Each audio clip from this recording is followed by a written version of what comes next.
En nombre de la On behalf of the General Assembly, I have the honor of welcoming to the United Nations His Excellency Mr. Surangel S, President of the Republic of Palau.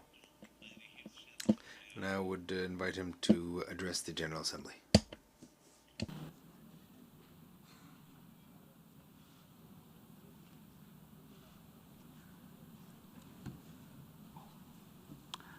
Mr. President, Mr. Secretary General, Excellencies, ladies and gentlemen, it is a privilege to speak before this esteemed body for the first time.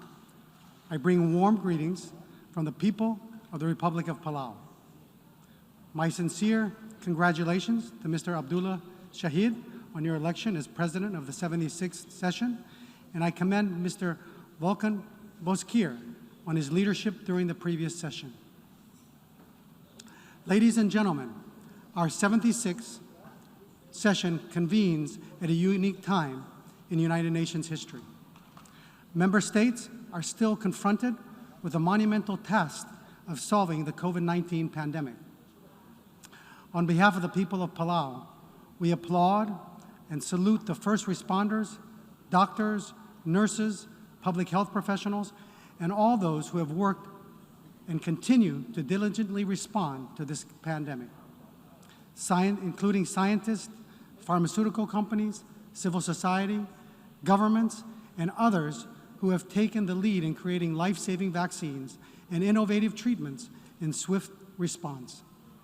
Palau would like to thank all our international allies and friends who came to our aid during this difficult time, especially the United States, Taiwan, Japan, and Australia, who delivered the COVID-19 vaccines, PPE, testing capacity, and vital training to the people of Palau, which allowed us to remain COVID-free through most of this pandemic, and now COVID-safe, with over 80% of our total population fully vaccinated, with 0 deaths and 0 hospitalizations.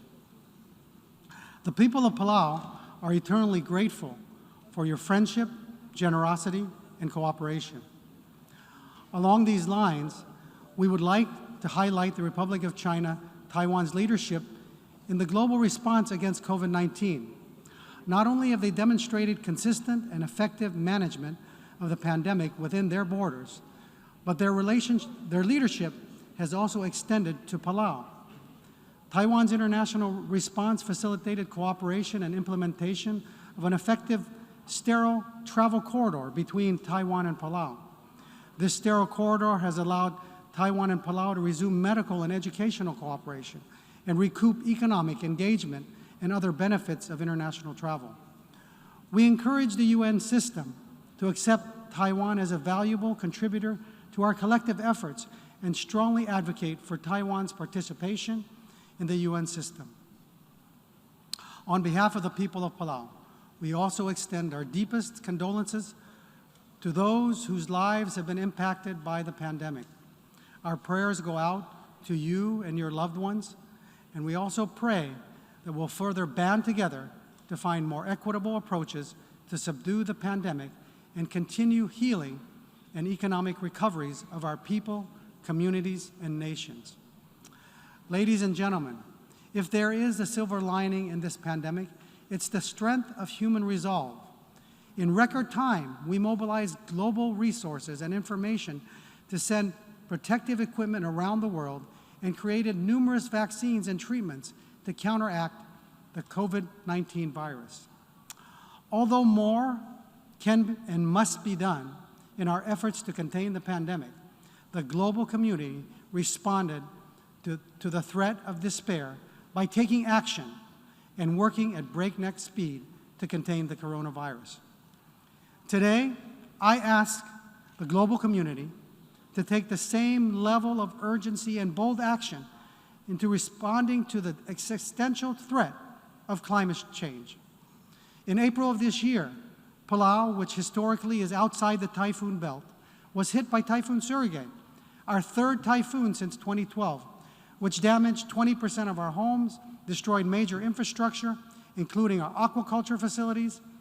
It also destroyed millions of dollars of crops and wreaked significant havoc on our reefs and corals and and consequently undermining our Palau's food security. This is particularly notable because Palau and other SIDS depend on imported highly processed food products due to the lack of economies of scale as a result of our small population, resulting in a significant increases in our NCDs among our people.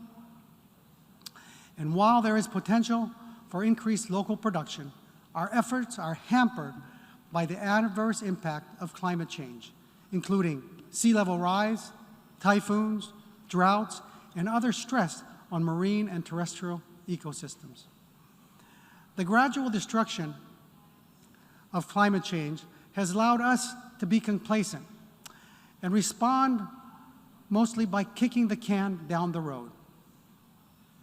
However, ladies and gentlemen, the IPCC report has indicated that we are running out of time. Simply put, we must act now to ensure our children inherit a healthy and reliable future. We need to act now before further irreparable damage is made to our planet.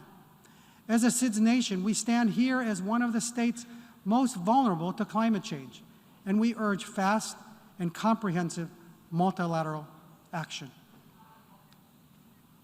to mitigate the effects of climate change.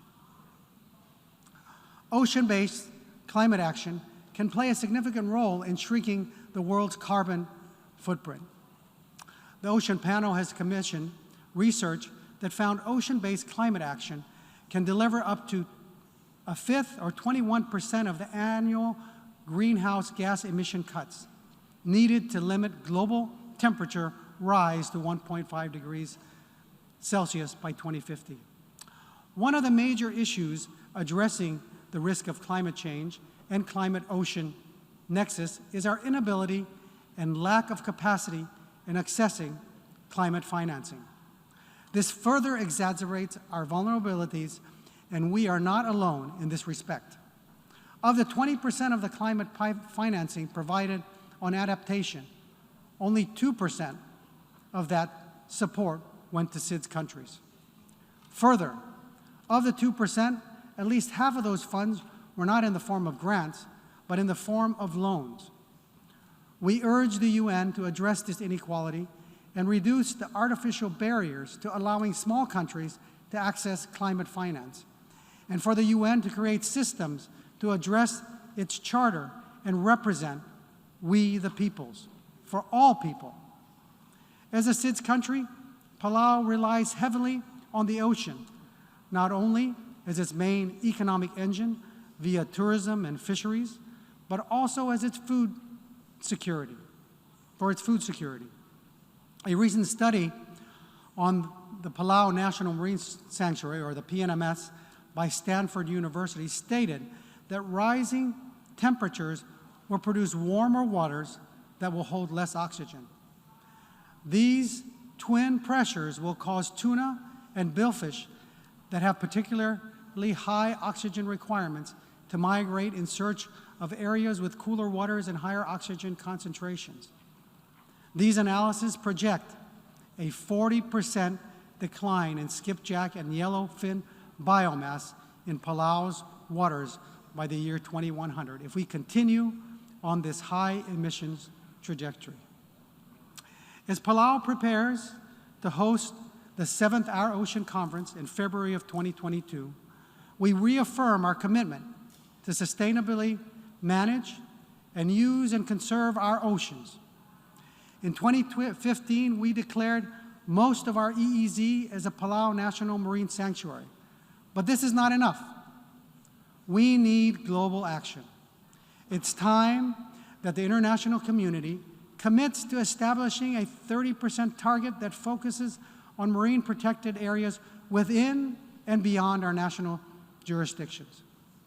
Mr. President, many of the challenges that will be presented here this week must be addressed within the framework of the United Nations as custodian of the world.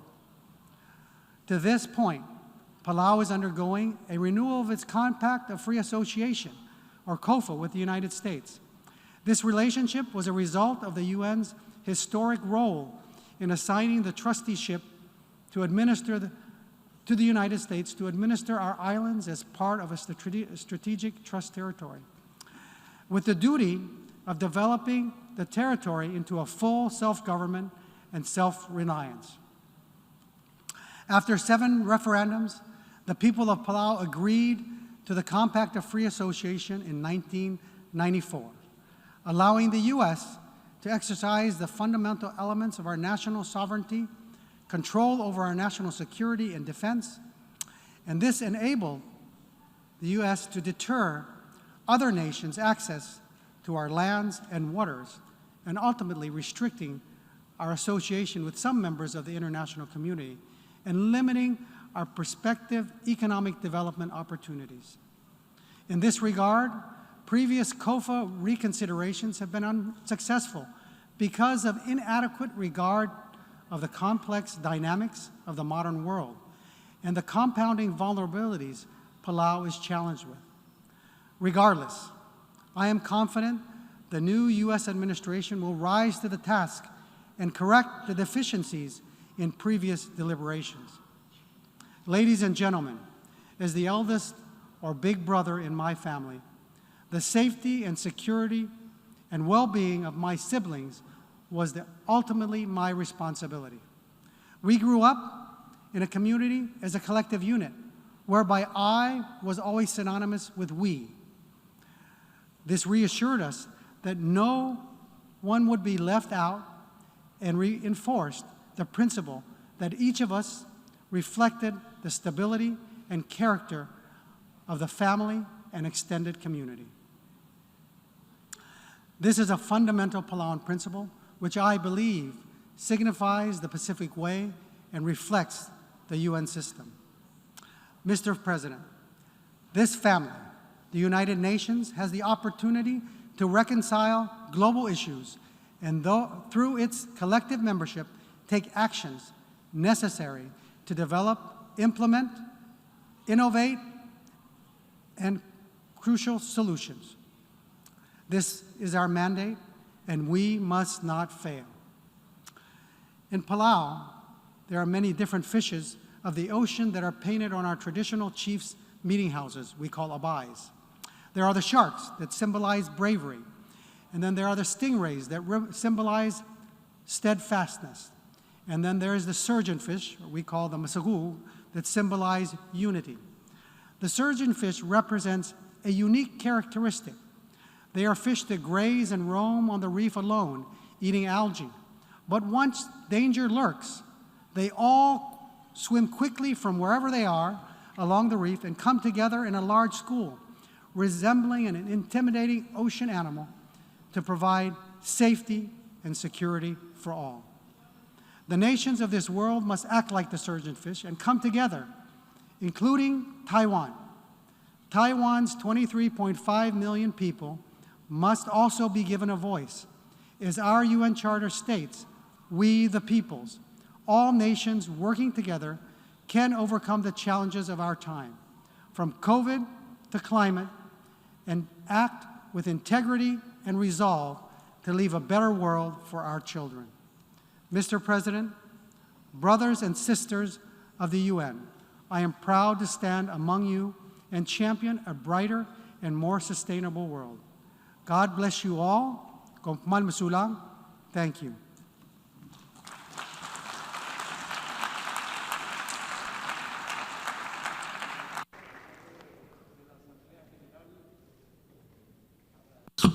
Al presidente. I want to thank the President of the Republic of Palau for the statement he's just made, and I would ask protocol to please escort His Excellency.